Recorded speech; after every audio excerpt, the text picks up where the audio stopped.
beg to that this House do now adjourn.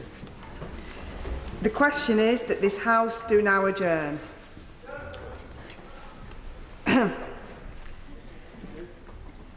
Pippa Heylings. Thank you, Madam Deputy Speaker, for allowing me the opportunity today to address this critical issue that impacts so many families and carers, not just in my constituency, but all across the country. I rise today to speak up for all those who feel they're not being heard, to speak about the crisis in the provision of special educational needs and disability support, in particular for children and young people with autism spectrum disorder and attention deficit hyperactivity disorder, ADHD. A crisis that is failing children and young people, their families and carers, and the professionals that support them, and society as a whole. Before I proceed, I would like to thank all the courageous parents and carers who have taken the time to tell me their stories. And some of them have come to Westminster today to be with us in the gallery. And I also want to pay a special tribute to the staff from schools in my constituency, including Bassingbourne, Melbourne and Hawkeston primary schools, who've also taken the time to attend this critically important debate and are also in the gallery with us today. I was privileged to meet some of them last week at Bassingbourne Primary School, where I witnessed firsthand the inspiring work by dedicated and caring professionals, creating safe spaces such as the Hub. I saw for myself the calmness and trusting relations built with those students, heard about the difference this is making whereby students, rather than spiralling into disruptive behaviour or not even being able to make it through the door to registration some days, are now seeking out the Hub as a space to ready themselves for registration or take time out before going back to class. The head teacher, staffs and the SEND coordinators go above and beyond, often making miracles happen on very limited budgets. However, let me share the words of one dedicated professional from my constituency so that this House can hear what the current crisis is lending to. She says, "On a daily basis, I'm setting up, delivering, helping other teaching assistants to deliver bespoke curriculums, as these are mostly educated outside the classes of their peers.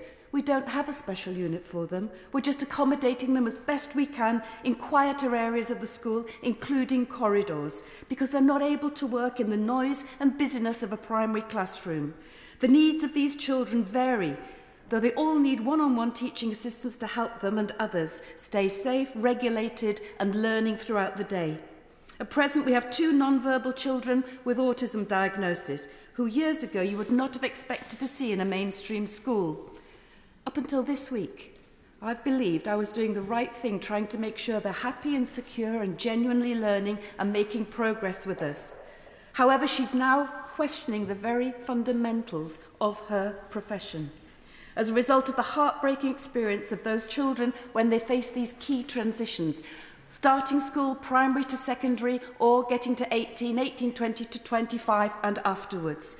So she saw one of those children that she'd been working with, who a few days after starting secondary school was excluded because their behaviour was not manageable.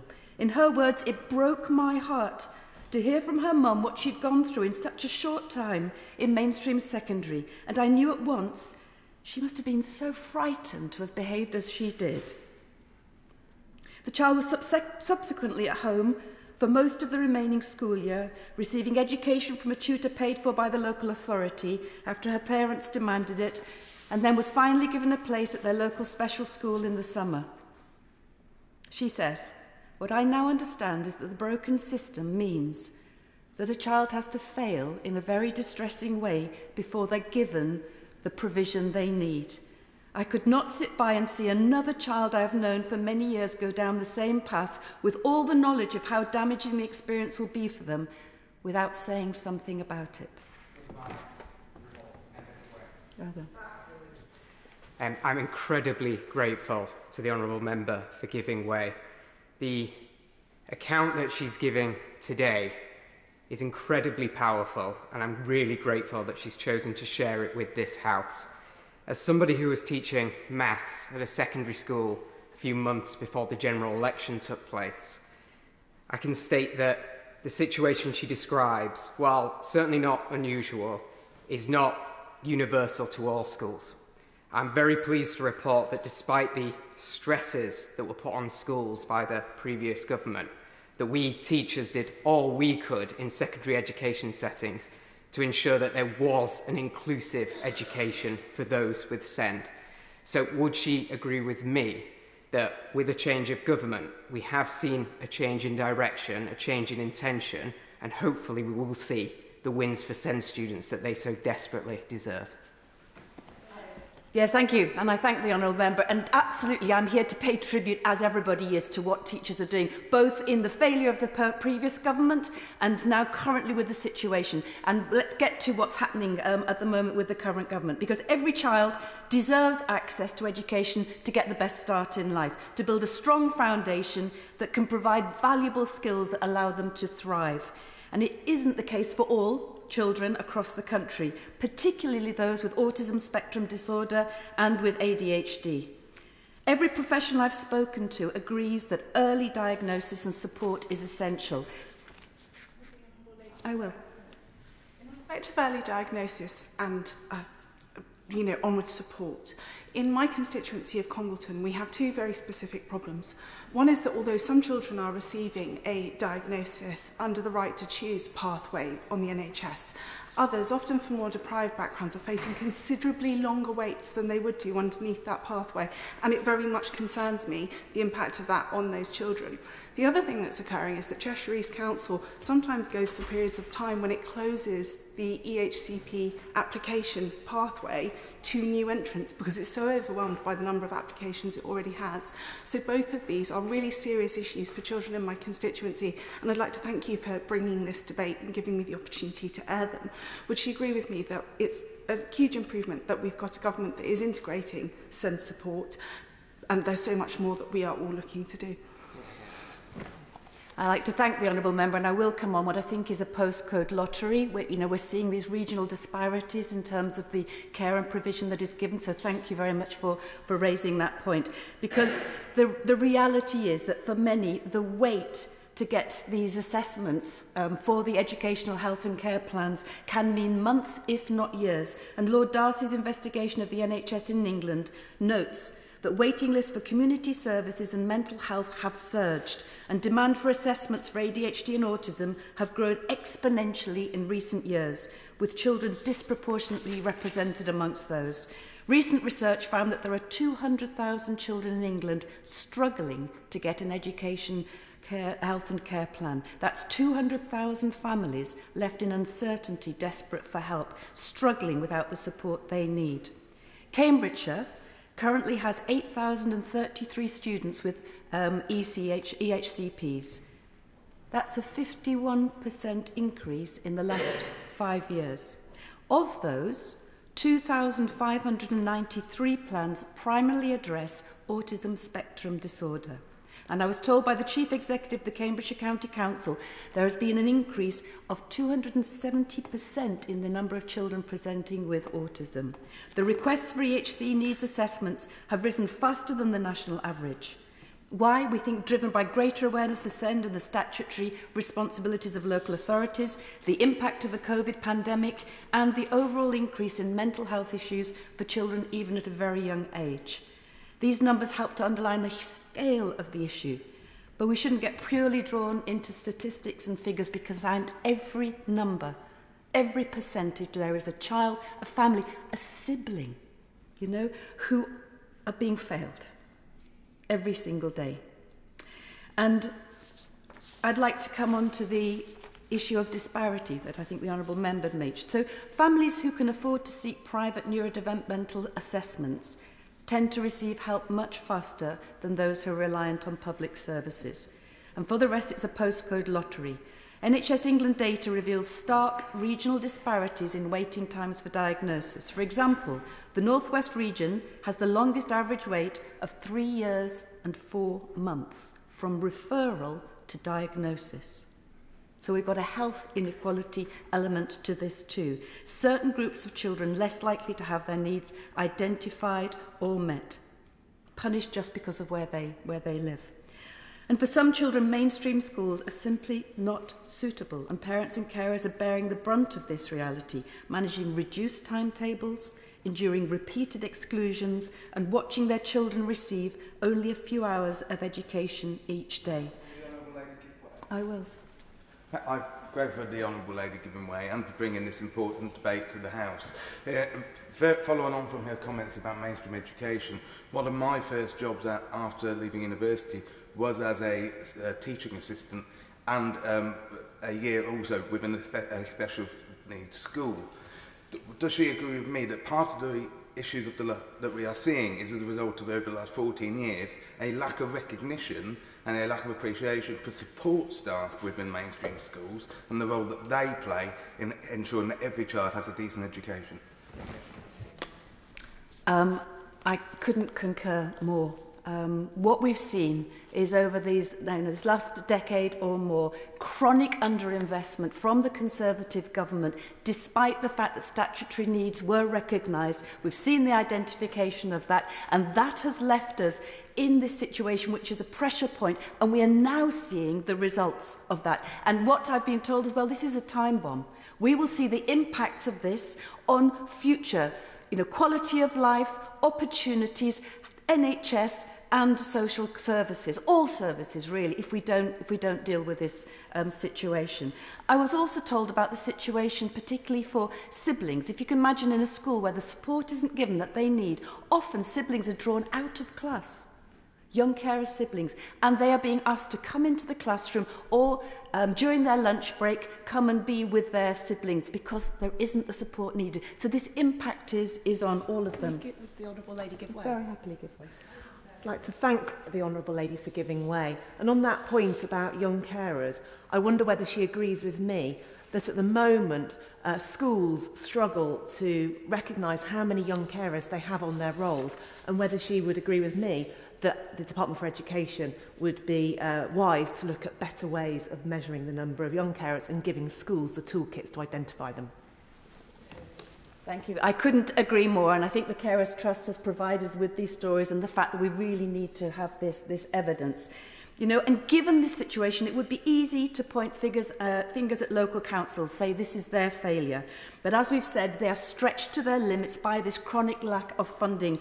And we've heard really that, F40, the cross-party local authority campaign group, has estimated an additional 4.6 billion extra annual send revenue is required to meet current need. Yet most of our county councils face a black hole in their budgets. And one of these crises is, can I just say one thing about, is the training and retention of educational psychologists. Educational psychologists and council workers are overwhelmed, turnover rates are high, and burnout is common. And this is leading to an exacerbation of those waiting lists. I'll give way.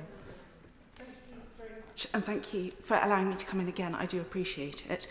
I wanted to raise the fact that Cheshire has some of the lowest per pupil funding in the country, and I do think that there is a direct link here between schools that receive relatively low levels of funding and councils that have relatively high levels of SEND diagnosis, because there isn't the support in mainstream classrooms that there are when there are higher staffing ratios that you find in areas that have better fundamental funding. And we do need to look at equalising that funding as best we can in the current environment to improve support at an earlier stage, which is what the lady was saying. Thank you, Madam Deputy Speaker. I'd like to agree, and also my constituency of South Cambridgeshire is the same as yours in that it also has one of the lowest per pupil premiums, which exacerbates the fact that also, even though we have the EHCPs, the Educational Health and Care Plans, most of these are not funded to the amount that's required for each of those students, and so we've compounded the situation that our amazing schools are trying to deal with. If we go back to the issue around educational psychologists and that crisis, Cambridgeshire County Council has 17.5 budgeted educational psychologist roles. 6.4 remain vacant due to a national shortage, and just the fact that actually they get better pay in other jobs in other places. And so, what we're seeing is just the inability to fill those roles and be able to support the team.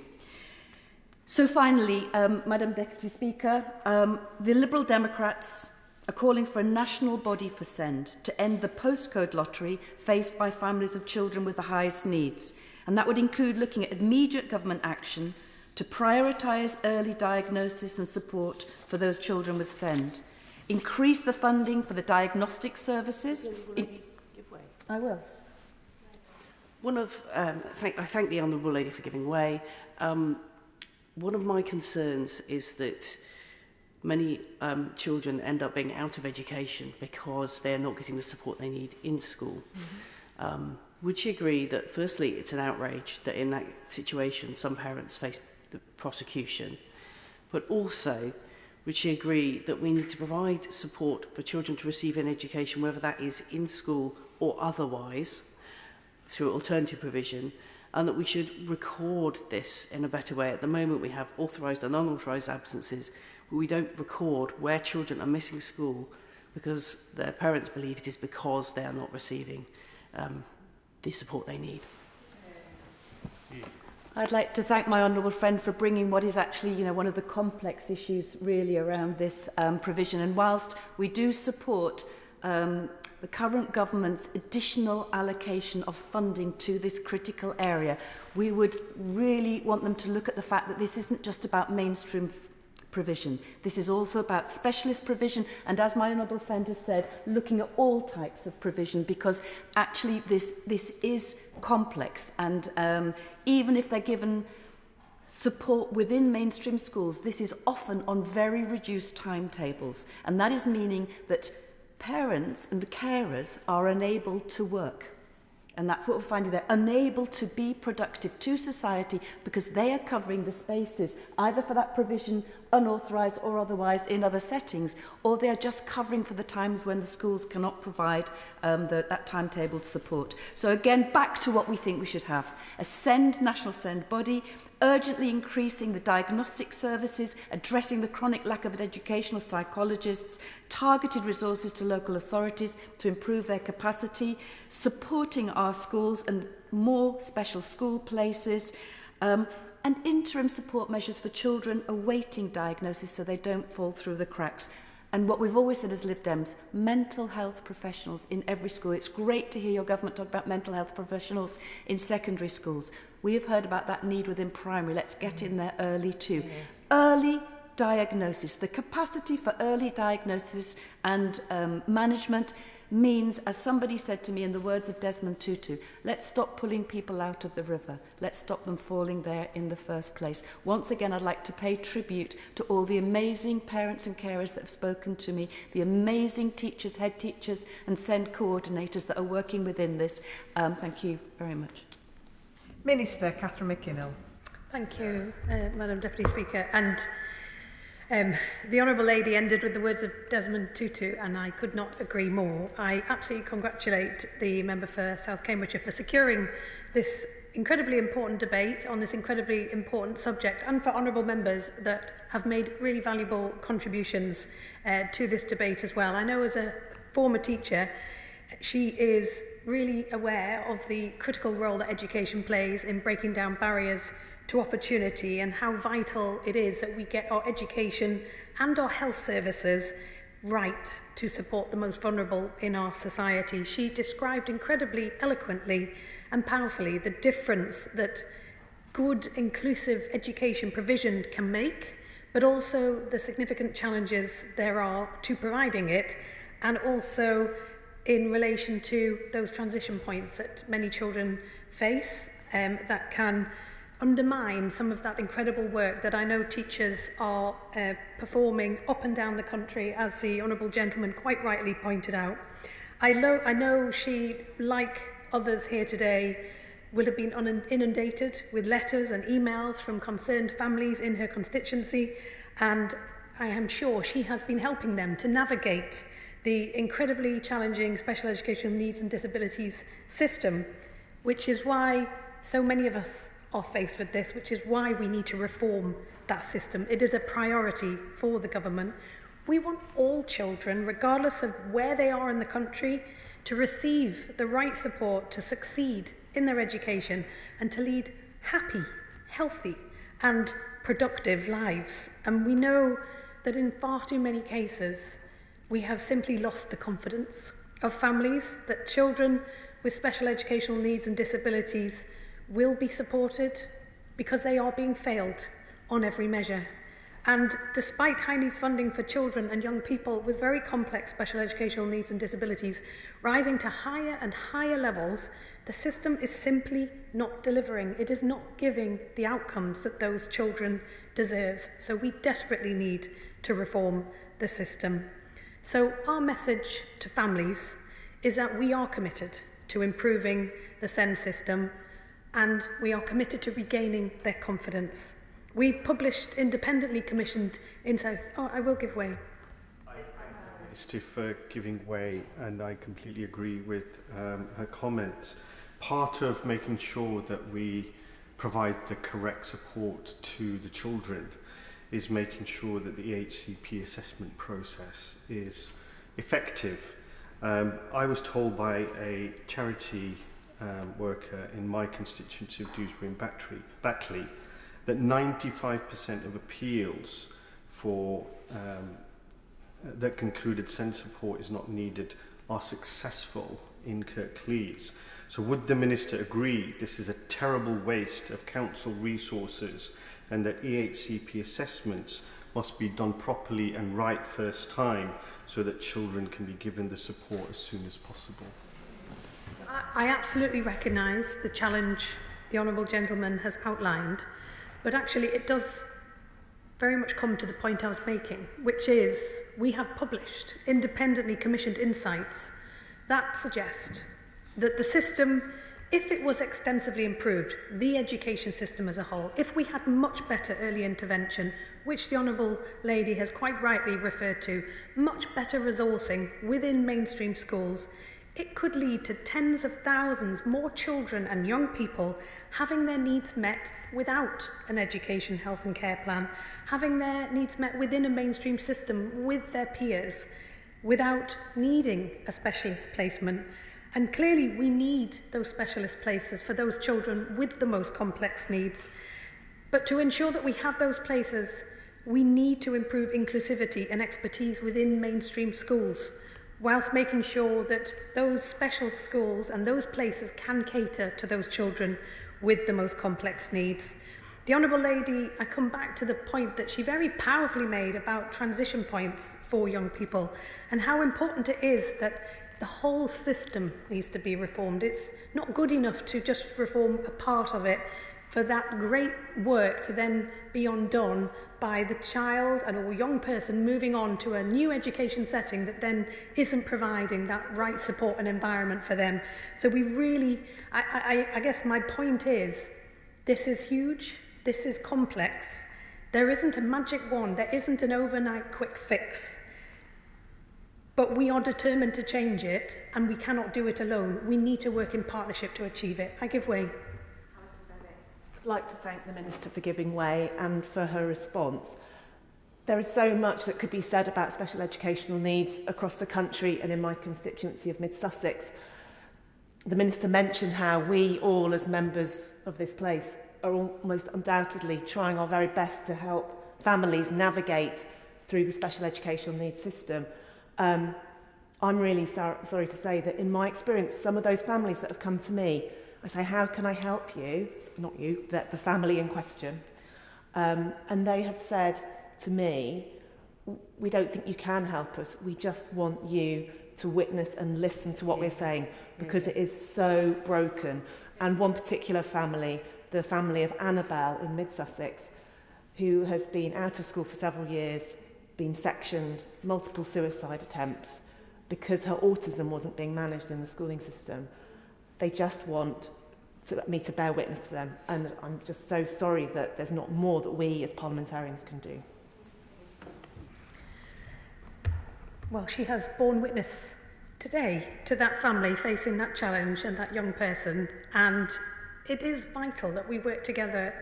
We work together with parents, with schools, with councils, with the health sector, with expert staff who we know go above and beyond to support children within education settings. So we really do need to work together to achieve these changes that are clearly so desperately needed. The Honourable Member specifically focused the debate today on support for autistic children and young people and those with ADHD. And She will know, I'm sure, from the work that she has undertaken on this, that we are seeing significant increases in the numbers of children and young people identified as autistic or with ADHD, and this is something that we share in common with other countries as well around the world. And we know that families are facing significant challenges and that support needs to be in place, as the Honourable Lady outlined, to make sure that these children can thrive in school. We absolutely recognise the long waiting times across the NHS for autism, ADHD assessments.